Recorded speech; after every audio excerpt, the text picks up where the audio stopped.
வணக்கம் நண்பர்களே, என் பேர் ராதாமணி. நான் ஒரு குடிநோயாளி. ஏன் என்னுடைய உதவியாலும் குடும்ப நண்பர்களுடைய உதவியாலும் ஒரு நாள் அடிப்படையில் இன்னைக்கு நான் குடிக்காம இருக்கேன். சந்தோஷமா இருக்கேன், தெளிவா இருக்கேன். இன்னைக்கு என்னோட 5ஆம் ஆண்டு நன்றி அறிவிப்பு விழா. குடியை நிறுத்தி 5 வருஷம் ஆச்சு. இந்த 5வது வருஷம் மெடலை அசோகன் சார் கையால கொடுக்கணும், என் பொண்டாட்டி தம்பி வாங்கிக்கணும்னு ஆசைப்படுறேன். ஏஐக்கு நன்றி, இங்க வந்திருக்கிற எல்லாருக்கும் நன்றி.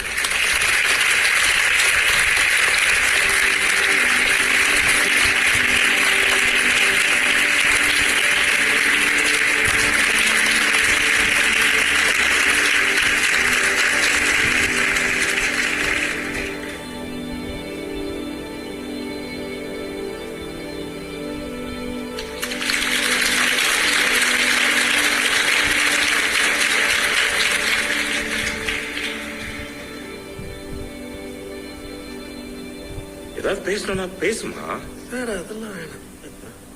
நீ பேசுகா, தைரியமா நாங்க இருக்கிறோம், பேசுகா. ஆமாங்கா, வாக்கா பேசுகா, பேசுமா.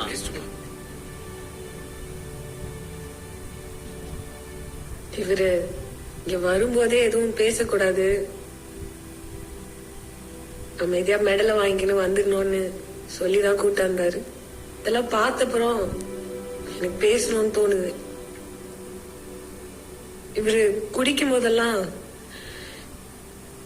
எத்தனையோ தடவை குழந்தைங்களோட தற்கொலை பண்ணின்னு செத்துலாமான்னு யோசிச்சிருக்கேன். நிறைய தடவை குழந்தைங்களுக்கு வலிக்காம எப்படி சாவறதுன்னு யோசிச்சுக்கினே இருப்பேன். அப்புறம் எனக்கு கை கால் இருக்குது, என்னால உழைக்க முடியும், எனக்கு யாரும் தேவையில்லைன்னு என் வாழ்க்கையை எனக்காகவும் என் குழந்தைகளுக்காகவும் வாழணும்னு முடிவு செஞ்சு போக ஆரம்பிச்சேன்.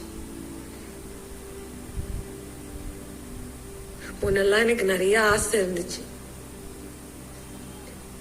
நிறைய வீட்டுக்காரங்க அவங்கவுங்க பொண்டாட்டிய கடத்தலும் கூட்டின்னு போய் கூட இருந்து பொருள்லாம் வாங்கி கொடுத்து சிரிச்சு பேசுறத பார்த்தா ஏக்கமா இருக்கும்.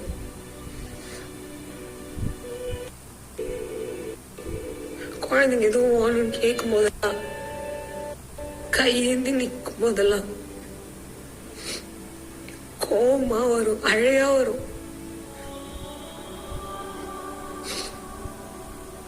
இவர் பார்க்கும்போது சில நேரம் பாவமா இருக்கும்,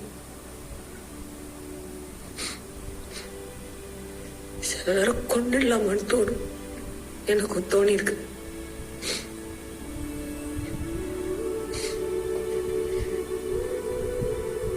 இவர் குடினால எங்களுக்குள்ள அன்புன்ற ஒரு விஷயமே இல்லாம இருந்துச்சு.